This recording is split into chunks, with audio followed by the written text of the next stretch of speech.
Well, I got interested in reading, mostly because of being in Mississippi and dealing with children who were not able to read. Well, my husband and I were living in Philadelphia, and I got a call from Mississippi that a man had been shot, and people from the north needed to come south and understand what was happening there. It was right at the beginning of the civil rights movement.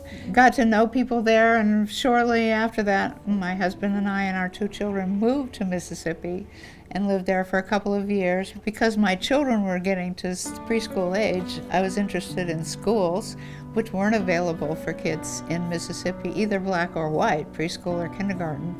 So we started the Head Start project.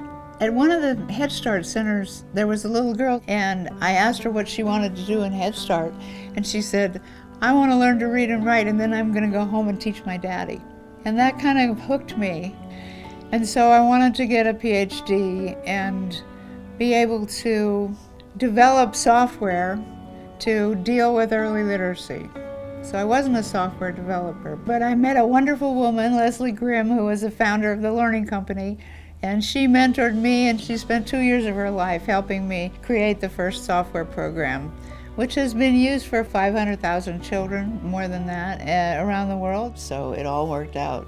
During my PhD studies, my mentor left for a year, so we decided to sail a 31-foot sloop from New Orleans to West Africa and down the coast of West Africa. We paid a lot of attention to what our kids were going to learn on the way. It was kind of our experiment in alternative education.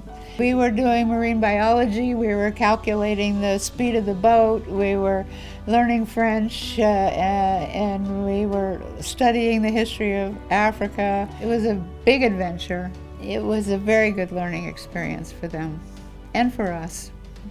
Children today in America, too many don't have enough food, too many are not getting a good education, too many are very anxious and watching television or being in front of a screen for 7 hours a day.